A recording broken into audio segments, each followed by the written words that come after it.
ये कहानी शुरू होती है एक हिस्पैनिक कपल से। ये कपल अपने बेटे को लाया है जो कि पजेस्ड है। उसे बड़ी भयानक आवाज़ें सुनाई देती हैं। ये कपल अपने बेटे के इलाज के लिए शॉन के पास पहुंचा है। कपल ये बताता है कि इनके बेटे ने सिल्वर नेकलेस को एक जिप्सी वैगन से चुराया था और तब से इसका ये हाल है। शॉन देखती है कि इसका तो हाल बेहाल है। वो अपनी प्रैक्टिस से इस बच्चे को बचाने की कोशिश करती है, पर यहाँ एक इनविजिबल फोर्स ने इन सब पर हमला किया है। इस फोर्स ने इस बच्चे को हेल में भेज दिया। शॉन यहाँ प्रतिज्ञा लेती है कि वो इस फोर्स से एक न एक दिन ज़रूर लड़ेगी और इसे हरा देगी। कहानी कई साल आगे आती है। प्रेजेंट में लॉस एंजलिस के इस बैंक में काम करती है क्रिस्टीन। क्रिस्टीन यहाँ लोन ऑफिसर है। क्रिस्टीन का को वर्कर है स्टू रूबिन। ये दोनों प्रमोशन के लिए आपस में ही लड़ते हैं। दोनों को उम्मीद है कि इन्हें असिस्टेंट ब्रांच मैनेजर बना दिया जाएगा। इन दोनों का बॉस है जिम। जिम क्रिस्टीन से कहता है कि तुम में सारी क्वालिटीज़ हैं, पर तुम्हें टफ डिसीजंस लेना नहीं आता। आज क्रिस्टीन के पास एक बूढ़ी औरत आई है। इसका नाम सिल्विया है। सिल्विया रोमन वुमेन है। उसने इस बैंक से मॉर्गेज लिया था। इसे चुकाने में वो असमर्थ है। आज वो इसके लिए तीसरे एक्सटेंशन की डिमांड कर रही है। क्रिस्टीन कहती है कि बैंक की पॉलिसी के मुताबिक तीसरा एक्सटेंशन पॉसिबल नहीं है। सिल्विया उसे कई मिन्नतें करती है। क्रिस्टीन इस बारे में फैसला लेने पहुंची है जिम के पास। जिम कहता है कि ये तुम्हारा फैसला है, तुम्हें इस पर कॉल लेना होगा। क्रिस्टीन वापस सिल्विया के पास आती है। वो कहती है कि एक्सटेंशन संभव नहीं है। सिल्विया यहाँ क्रिस्टीन से कई तरीक़ों से रिक्वेस्ट करती है, उसके सामने बेगिंग भी करती है। जब क्रिस्टीन नहीं मानी तब वो उस पर चिल्लाती है, उसे धमकाती है और तो और अपनी भूत वाली शक्ल दिखाकर उसे डराती भी है। अंत में सिक्योरिटी गार्ड्स आकर सिल्विया को यहाँ से ले जाते हैं। शिफ्ट ख़त्म होने के बाद क्रिस्टीन जब अपनी कार में है तब उससे चुड़ैल सी आवाज़ सुनाई दी है। एक रुमाल उसके पास उड़कर आया है। उसने भी क्रिस्टीन को डरा दिया। यहाँ कोई नहीं है। कार की बैक सीट पर तभी हमें सिल्विया मैडम बैठी हुई दिखती हैं। सिल्विया की भयानक शक्ल देखकर क्रिस्टीन डर गई। यहाँ दोनों में धुआंधार लड़ाई होती है। कभी सिल्विया क्रिस्टीन पर भारी तो कभी क्रिस्टीन सिल्विया पर। इनकी लड़ाई में कार भी मज़े लेती है। कार कभी आगे तो कभी पीछे जाती है। इस लड़ाई में काफ़ी कॉमेडी होती है। अंत में क्रिस्टीन ने सिल्विया का हाथ कार के विंडो मिरर में दबा दिया। सिल्विया को अपनी हार नज़र आ रही है, पर उसने इस उम्र तक घास नहीं काटी है। दुश्मन को कैसे हराना है ये उसे अच्छी तरह आता है। उसने जादू टोना सीखा है। वो अब कब काम आएगा? आज इसका इस्तेमाल करने का समय आ गया है। सिल्विया क्रिस्टीन के कोट से एक बटन निकालती है। इसे देखते हुए क्रिस्टीन को कर्स करती है।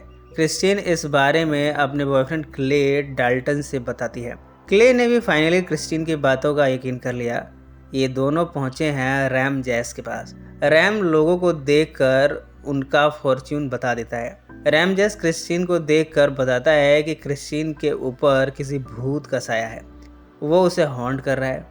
पर रैम जैस इन सब से क्रिस्टीन को निजात नहीं दिला सकता। क्रिस्टीन और क्ले वापस आ जाते हैं। क्रिस्टीन को उसके घर ड्रॉप करके क्ले चला जाता है। क्रिस्टीन के ऊपर स्पिरिट का हमला होता है। जैसे तैसे क्रिस्टीन बच गई। अगले दिन ऑफिस में भी क्रिस्टीन डरी हुई है। यहाँ उससे हेलुसिनेशन होता है। उसके नाक से रक्त बहने लगा। इस रक्त से उसने अपने बॉस को नहला दिया। यहाँ क्रिस्टीन ने बाकी लोगों को भी रक्त से नहलाने का ठेका ले लिया है। वो क्या करे, उसका खुद पर कोई बस नहीं चलता। अंत में वो ये ऑफिस छोड़कर यहाँ से जा रही है। क्रिस्टीन का कोवर्कर स्टू यहाँ फाइल्स को चुरा लेता है। इसे वो अपने प्रमोशन के चांसेस बढ़ाना चाहता है। क्रिस्टीन को डर है कि ऐसे तो उसका करियर ही ख़त्म हो जाएगा। कहाँ तो वो प्रमोशन लेना चाहती है और उसने अपने बॉस को ही लहूलुहान कर दिया। अब एक ही रास्ता है, सिल्विया से माफ़ी मांग ली जाए। अब वो पहुंची है सिल्विया के घर।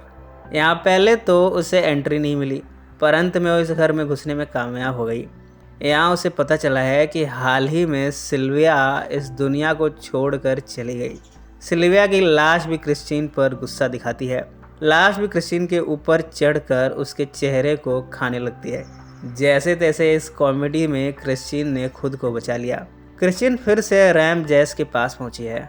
वो कहता है कि जब तक क्रिस्टीन के पास ये कर्स किया हुआ बटन है उसे कोई नहीं बचा सकता।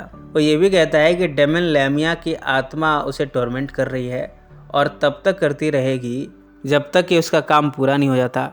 रैम ने बताया कि आज से तीसरे दिन क्रिस्टीन को वो हेल में ड्रैग करके ले जाएगी। इससे बचने का एक तरीका है और वो ये है कि क्रिस्टीन को बलिदान देना होगा।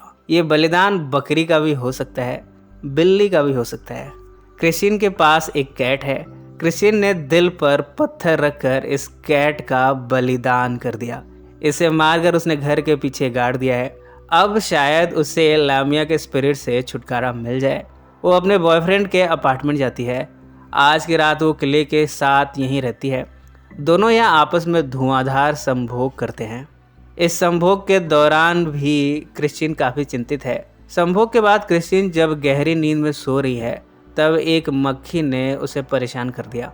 उसने यहाँ रक्त की नदी बहा दी, पर बाद में जब उसकी नींद खुली तब उसे रियलाइज़ हुआ कि वो तो एक बुरा सपना था। क्ले क्रिस्टीन को इन सब के बाद भी पसंद करता है, उससे शादी करना चाहता है। वो उसे आज अपने पेरेंट्स के घर लाया है। यहाँ ये सभी डिनर पर बैठे हैं। क्रिस्टीन को कुछ डरावनी आवाज़ें सुनाई देती हैं। खाने में भी उसे डरावनी सी आँख दिखाई दिखती है। यहाँ वो चीखती है। उसकी इन हरकतों ने क्ले के पेरेंट्स को डरा दिया। ये क्रिस्टीन को खदेड़ देते हैं। क्रिस्टीन अब जैस के पास पहुंची है। वो उसे कहती है कि मैंने तो बलिदान भी दे दिया, फिर भी मुझे चैन नहीं। जैस कहता है कि अब तो शॉन ही है जो इस मुसीबत से छुटकारा दिला सकती है। फीस लगेगी $10,000। शॉन ने वैसे भी प्रतिज्ञा ली थी डेमन से लड़ने के लिए। उसने क्रिस्टीन से एक बकरी मंगवाई है। आइडिया ये है कि ये सभी एक साथ बैठेंगे, इनके साथ बकरी भी होगी। शॉन लामिया के आत्मा को बुलाएगी। जब आत्मा बकरी में घुसेगी, बकरी को मार दिया जाएगा और लामिया के आत्मा को शांति मिल जाएगी। शॉन जब स्पिरिट को बुलाती है तब पहले तो वो खुद हिंसक हो जाती है। इसके बाद एक एक करके स्पिरिट सबके अंदर जाती है। जब स्पिरिट बकरी के अंदर आई तब ये बकरी को मार नहीं पाए। फिर स्पिरिट बाकी सब में घूम गई। किस तरह लामिया की सोल को शॉन ने बांध दिया और इसके तुरंत बाद ही उसकी जान चली गई। जैस क्रिस्टीन से कहता है कि वो इस बटन को एनवेलप में कैद कर रहा है, पर यह कर्ज क्रिस्टीन से तभी मिटेगा जब क्रिस्टीन इस बटन को किसी और को दे देगी। पहले तो क्रिस्टीन इसे अपने कोवर्कर स्टू को देने का सोचती है। एक तीर से दो शिकार हो जाएंगे। क्रिस्टीन को प्रमोशन भी मिल जाएगा और इसके साथ ही स्टू जो कि उसके राह का कांटा है वो भी हट जाएगा। पर बाद में उसे रियलाइज़ हो रहा है कि ये गलत है।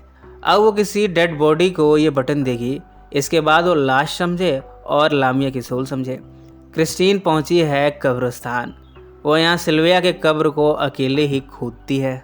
सिल्विया की लाश भी क्रिस्टीन से मजे लेती है। एक बार तो लाश क्रिस्टीन के ऊपर ही चढ़ गई। क्रिस्टीन बटन को इस लाश के हवाले करती है। यहाँ जोर की बारिश होती है। क्रिस्टीन इस कब्र में डूबने को थी, पर जैसे तैसे वो बच गई। पर उसने वो बटन जिस पर कर्ज किया था उसे सिल्विया के लाश के हवाले कर दिया। अब चिंता की कोई बात नहीं है। ऑफिस में अब क्रिस्टीन का प्रमोशन हो चुका है। स्टू को फायर कर दिया गया है। स्टू ने ये कन्फेस कर लिया है कि उसने क्रिस्टीन की फाइल्स चुराई थी। अब क्रिस्टीन अपने प्रमोशन की खुशी मनाने क्ले के साथ वीकेंड ट्रिप पर जा रही है। स्टेशन पर क्ले उसका इंतज़ार कर रहा है। यहाँ क्ले क्रिस्टीन को प्रपोज करने वाला है। तभी वो एक एनवेलप दिखाता है जिसमें बटन है। यहाँ पता चलता है कि क्रिस्टीन गलत बटन को सिल्विया की लाश के हवाले कर रही है। असली कर्स वाला बटन तो क्ले के हाथ में है। क्रिस्टीन डर जाती है। वो जान चुकी है कि कर्स अभी भी उतरा नहीं है। क्रिस्टीन भागते हुए रेलवे ट्रैक पर गिर जाती है। यहाँ ट्रेन आ गई। क्ले क्रिस्टीन को बचा नहीं पाया और क्रिस्टीन को लामिया की सोल ने हेल में ड्रैग कर लिया। इसी के साथ ये फिल्म समाप्त हो जाती है। सो फ्रेंड्स, फिर मिलेंगे ज़िंदगी के किसी नए मोड़ पर।